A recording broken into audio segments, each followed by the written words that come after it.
TV Impacto e a presença do Dr. Elias Matarassade, um dos mais famosos criminalistas do estado do Paraná e que tem pela frente uma missão das mais importantes. Ele responde pela defesa de uma causa que teve repercussão não apenas paranaense, mas nacional. A morte de 2 jovens através de um acidente de trânsito provocado por um ex-deputado, deputado Ribas Carli Filho. Julgamento que está sendo previsto para meados de janeiro vindouro. Hoje nós falamos com o Dr. Elias Matarassade sobre esta espinhosa missão, que já vem de uns 7 anos atrás sendo preparada e que encontrou inúmeros obstáculos. Olha, é um prazer estar contigo. Eu tenho acompanhado toda a tua trajetória na comunicação. Você é um daqueles homens que orgulha o estado do Paraná. Obrigado. Na tua defesa dos interesses sociais. Eu brinco sempre com os meus amigos da área do jornalismo e da comunicação que o cliente de vocês é a sociedade. O advogado tem aquele cliente específico, mas vocês têm um cliente que é toda a sociedade. Então, meus parabéns pelo trabalho. Veja, a missão é para quem é vocacionado e gosta do que faz. Então eu sempre falo, a advocacia não é uma profissão, é uma missão. Entra uma mãe aqui, em 2009, no escritório, e me abraça em maio de 2009. 7 de maio foi assim. Exatamente, me abraça e vem com uma voz sôfrega, trêmula. Me abraça e naquele abraço ela diz: eu quero justiça. Eu vim aqui para o senhor fazer justiça. A partir daquele momento, eu fiquei conhecendo a família Arede. E foi uma caminhada árdua, difícil. O pessoal muito mobilizado acabou tornando as coisas mais difíceis. Eu falo do lado oposto. Eu falo da parte investigada na época. Para se ter uma base na época, a mídia aqui do Paraná demorou 4 dias para dar a notícia. A notícia que se tinha é que o deputado estava no hospital correndo risco de vida e que ele teria se envolvido, aspas, num acidente. Nós, quando assumimos, já mobilizamos a Delegacia de Trânsito, comunicamos o Tribunal de Justiça para que o órgão especial pudesse instaurar um procedimento. Ele era deputado, tinha privilégio de foro. Comunicamos a presidência da Assembleia e comunicamos ao Procurador-Geral de Justiça. O Procurador-Geral designou um procurador. O presidente do tribunal já distribuiu e acabou caindo na mão de um desembargador para ser o relator. A partir daí, o desembargador já incumbiu a Delegacia de Trânsito para fazer as primeiras investigações e 2009 foi dedicado ao inquérito. Em 2009 ainda, nós entramos na Assembleia com um pedido de cassação do deputado por quebra de decoro parlamentar. Foi a primeira vez na história do Paraná que uma família, que alguém do povo, entra na Assembleia pedindo cassação de um deputado. Aí a mesa avoca e converte em um procedimento da mesa e manda para a Comissão de Ética, e aí ele renuncia do mandato para não ser julgado e possivelmente cassado pelos seus pares. Então 2009 foi dedicado a isto.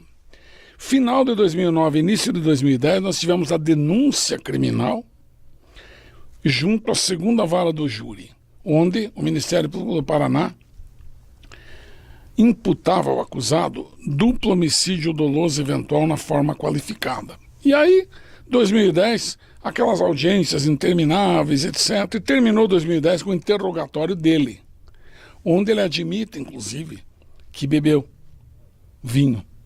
Ele disse isso Ele disse no interrogatório dele para o juiz que tomou taças, no plural, de vinho. Então, a partir dali, o juiz pronuncia e determina julgamento pelo júri. De 2011 até agora, 2015, foi uma guerra nos tribunais. Eu ressalvo aqui que o Tribunal do Paraná foi bastante pronto em julgar. E julgar novamente, mas o problema estava nos tribunais de Brasília. A demora, as coisas não aconteciam, quando estavam para acontecer, vinha uma ordem suspendendo, enfim. Tivemos todos esses percalços e chegamos agora no momento da designação novamente desse júri. Ficamos cientes, dia 5, segunda-feira, última, de que o ministro Sebastião Reis Júnior negou um dos recursos da defesa. Já negou no mérito, já negou na questão da admissibilidade, enfim. Colocou fim a esse recurso perante o STJ. Existe algum recurso contra isso? Sim, mas nada que suspenda esse julgamento que foi designado para meados de janeiro, como falou no início. Obstáculo mais que possa impedir esse júri marcado para o mês de janeiro de 2016? Ordinariamente não, pela lei normalmente não. O que pode se fazer, em direito nada se pode afirmar com certeza, caso o Supremo entenda, mas eu não vejo essa possibilidade. Mas até em respeito ao Supremo, em respeito à defesa, eu tenho que dizer o seguinte: a defesa pode pedir? Pedir pode. O Supremo pode dar? Bom, o Supremo, o nome já diz tudo, é Supremo, pode. Mas eu não vejo no direito posto uma saída legal, conveniente, que pudesse obstaculizar este júri. Eu creio que este júri se realizará. Tratando-se de uma questão de ordem política, há forças ocultas que poderiam, a esta altura dos acontecimentos, impedir a realização deste júri? Veja, eu não vejo assim porque nós trabalhamos com o direito posto. A Constituição da República diz que é competente o Tribunal do Júri para julgar crimes dolosos contra a vida, consumados ou tentados. Aqui nós temos um duplo homicídio. A competência do júri. Então, tudo que a defesa tem para discutir, que discuta no júri, diante dos cidadãos, diante dos jurados de Curitiba. Aliás, ninguém quer vingança, nós queremos justiça. Ele que coloca os argumentos dele diante dos jurados. E a gente, então, submeterá ao Conselho de Sentença a tese. E o Tribunal do Júri pode tudo, pode absolver, pode desclassificar para culposo e pode condenar. São hipóteses.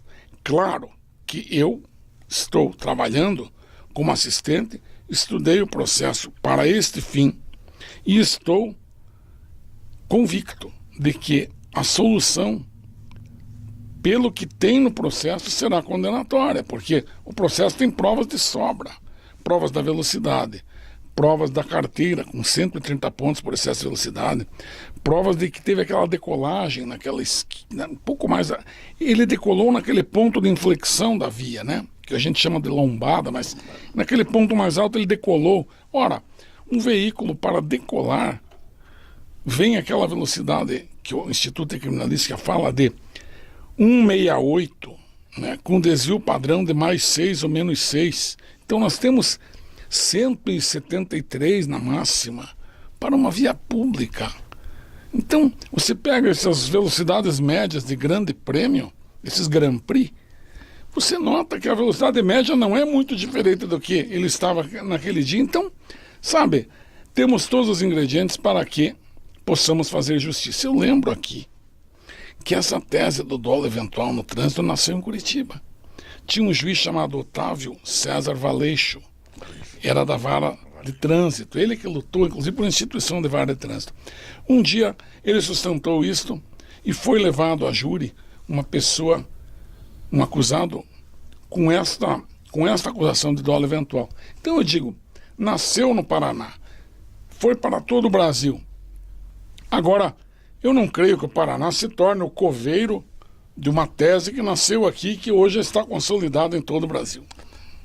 A comoção popular, desde o princípio, motivou a expectativa geral de que pudessem ocorrer outras forças capazes de impedir que houvesse um julgamento imparcial em relação a este assunto.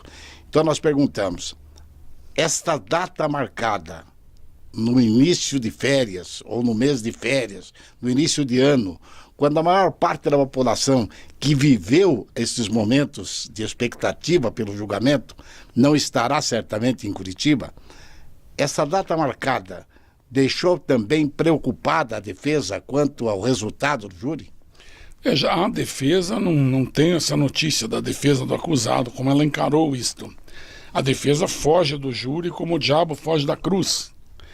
Nós, eu assistente da acusação, pela família Arede, eu creio que qualquer data estaria boa para este júri, porque tribunal do júri, há uma magia no tribunal do júri.